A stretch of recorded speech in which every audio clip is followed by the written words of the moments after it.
Assalamualaikum warahmatullahi wabarakatuh. Salam sejahtera bagi kita semua. Pada kesempatan kali ini, saya beserta rekan-rekan sekelompok akan mempresentasikan hasil pengamatan mutu daging dan unggas. Akan ada beberapa topik yang akan kita bahas pada presentasi kali ini. Dan kami harap presentasi kali ini akan bermanfaat bagi kita semua. Sebelum itu, izinkan saya untuk memperkenalkan anggota kelompok. Yang pertama ada Bunga Anastasia Alena, Yasinta Intan Jauza, Naila Airatani, Farsya Putri Naomi, Syahra Amrina Rosada, Sabrina Dea Aulia, Novelia Safriani Putri, dan Nazwa Fazira. Sebelum itu, saya akan menjelaskan terlebih dahulu mengenai latar belakang topik penelitian. Daging dan unggas merupakan sumber protein hewani penting dengan kandungan gizi yang tinggi. Namun, sifatnya yang mudah rusak akibat pertumbuhan mikroorganisme memerlukan perhatian khusus terhadap kualitas mikrobiologis dan faktor fisiokimia, seperti warna, tekstur, aroma, rasa, daya ikat, air, dan pH. Di Indonesia sendiri, daging unggas, terutama ayam, banyak dikonsumsi dan diolah melalui berbagai macam metode, seperti marinasi untuk meningkatkan kualitas. Produk olahan daging dan unggas memiliki nilai gizi dan ekonomi yang tinggi. Namun, pengawasan mutu dan keamanan pangan menjadi krusial mengingat potensi bahayanya. Seiring peningkatan permintaan, pengolahan daging dan unggas bertujuan untuk tidak hanya mengawetkan tetapi juga meningkatkan nilai tambah dan variasi produk. Sehingga penanganan dan pengolahan yang tepat penting untuk mencegah kontaminasi mikroorganisme dan menjamin produk yang aman dan berkualitas bagi konsumen. Adapun definisi daging sapi merupakan sumber protein hewani yang penting bagi perbaikan gizi masyarakat. Dan daging sapi juga memiliki ciri-ciri seperti warna merah segar, tekstur padat dan kenyal, marbling yang merata, lemak berwarna putih kekuningan, serta permukaan yang bersih dan mengkilat. Adapun penggunaan teknologi ini diharapkan dapat membantu konsumen dalam memilih daging yang layak untuk dikonsumsi dan menghindari kerugian akibat pembelian daging yang tidak segar. Setelah itu, ada faktor yang mempengaruhi kualitas daging, yang dimana kualitas daging dipengaruhi oleh faktor genetik, umur, jenis kelamin, pakan, dan aditif. Yang dimana genetik menentukan pertumbuhan dan marbling seperti pada sapi wagyu. Tetapi, hewan muda dan betina cenderung menghasilkan daging yang lebih empuk dibandingkan yang lain. Pakan yang tepat secara aditif, seperti hormon dan mineral, dapat meningkatkan nilai gizi dan citra rasa daging. Adapun karakteristik fisik daging, di mana sifat fisik daging penting dalam menentukan kualitas dan jenis olahan. Faktor sebelum pemotongan, seperti istirahat ternak, memengaruhi warna, tekstur, dan pH daging. Ternak yang stres dapat menghasilkan daging yang gelap atau pucat dengan kualitas yang sangat rendah. Setelah pemotongan, proses pelayuan dan penurunan pH memengaruhi keempukan, rasa, dan daya ikat air. pH daging normal turun dari sekitar 7 menjadi 5,4 sampai 5,5 dalam waktu 24 jam, tergantung kondisi hewan dan proses geleoksis. Berdasarkan tabel 1 menunjukkan adanya hasil pengamatan organoleptik daging sapi dengan jenis daging khas luar sapi dan sandung lamur sapi. Kedua bagiannya memiliki hasil yang sama, yaitu berwarna merah segar, berbau sapi dengan tekstur keras dan liat menuju empuk. Namun terdapat perbedaan jaringan ikat dan lemak antara khas luar sapi dengan sandung lamur sapi, yaitu jaringan ikat dan lemak pada khas luar sapi cukup banyak. Namun pada sandung lamur sapi jaringan ikat dan lemaknya lebih banyak lagi. Lalu dalam SNI, daging khas luar sapi itu termasuk ke dalam SNI golongan 1, sedangkan sandung lamur sapi termasuk golongan 3 SNI. Berdasarkan tabel 2 menunjukkan bahwa adanya hasil pengamatan pengolahan dengan perebusan. Jenis daging yang digunakan ada 2, yaitu khas luar sapi dan sandung lamur sapi. Adanya persamaan perubahan pada warna daging yang awalnya merah segar menjadi coklat muda. Adapun perubahan tekstur, pada awalnya daging memiliki tekstur empuk. Adapun daging yang direbus dalam waktu 10 menit menghasilkan dagingnya lebih padat dan mengkerut. Sedangkan daging yang direbus dalam waktu 20 menit menghasilkan dagingnya lebih padat dan lebih mengkerut dibandingkan daging yang direbus 10 menit. Dan daya putus daging khas luar sapi dan sandung lamur sapi memiliki hasil yang sama juga, yaitu yang telah direbus selama 10 menit, yaitu menghasilkan daging yang liat dan keras. Sedangkan daging yang telah direbus 20 menit memiliki hasil yang berbeda. Pada sandung lamur sapi menghasilkan daging yang agak empuk, sedangkan pada daging khas luar sapi menghasilkan daging yang empuk, sehingga daya putus daging lebih mudah. Berdasarkan tabel 3, dapat dijelaskan bahwa terdapat perbedaan karakteristik organoleptik antara daging sapi segar dan produk olahannya yaitu abon sapi. Dan dari segi warna, abon sapi memiliki warna coklat tua, sedangkan daging sapi cenderung coklat muda. Untuk aroma, abon sapi memiliki bau khas daging sapi sangrai yang dipadukan dengan aroma rempah-rempah dan bawang goreng yang cukup kuat. Berbeda dengan daging sapi segar yang hanya berbau daging dan sedikit anyir. Dan dari segi rasa, abon sapi terasa gurih, manis, dan sedikit asin. Sementara daging sapi memiliki rasa gurih yang khas, sedikit manis tetapi terasa lebih berlemak dan berat. Dan yang terakhir, dari segi bentuk, abon sapi berbentuk serat-serat halus atau suiran kering. Sedangkan daging sapi berbentuk potongan dadu berukuran 2 x 1 cm. Dan dari penjelasan ini menunjukkan bagaimana proses pengolahan dapat mengubah karakteristik sensorik dari bahan pangan asal hewani. Berdasarkan tabel 4, dapat dilihat perbandingan kandungan zat gizi antara daging sapi segar dan produk olahannya yaitu abon sapi per 100 gram. Dan pada abon sapi memiliki kandungan karbohidrat yang cukup tinggi yaitu 52 gram, termasuk di dalamnya gula sebesar 36 gram.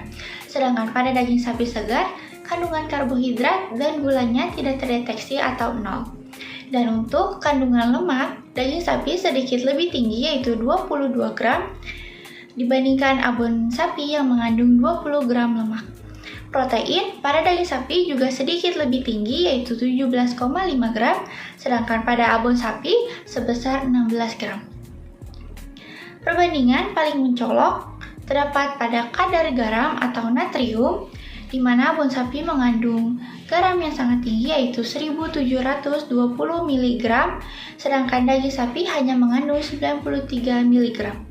Dan hal ini berkaitan dengan bahan tambahan yang digunakan dalam pembuatan abon sapi seperti kacang, bawang goreng, minyak goreng, bawang merah, dan bawang putih yang turut mempengaruhi komposisi akhir dari produk olahan tersebut. Dan dari penjelasan ini menunjukkan bahwa proses pengolahan dan penambahan bahan lain dapat meningkatkan kadar karbohidrat dan natrium secara signifikan.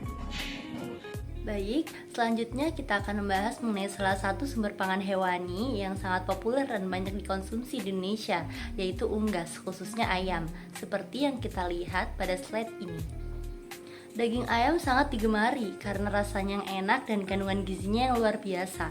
Di Indonesia sendiri, kita mengenal berbagai jenis ayam yang umumnya dikonsumsi, mulai dari ayam broiler, ayam kampung, hingga ayam petelur pun menjadi alternatif karena cita rasanya yang mirip.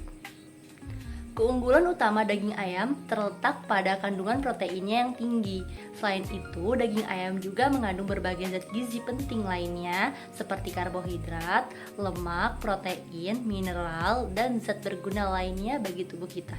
Selanjutnya terdapat penggolongan jenis ayam yang dikonsumsi di Indonesia. Yang pertama ada ayam broiler. Ayam broiler merupakan jenis ayam yang dipelihara secara intensif dengan fokus pada pertumbuhan yang cepat dan produksi daging yang optimal. Karakteristik utama ayam broiler adalah pertumbuhannya yang relatif singkat untuk mempercepat bobot panen. Tekstur daging empuk dan ketersediaannya melimpah di pasaran.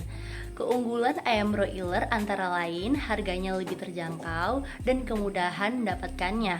Namun, perlu diperhatikan pula isu terkait potensi penggunaan antibiotik dalam sistem pemeliharaannya.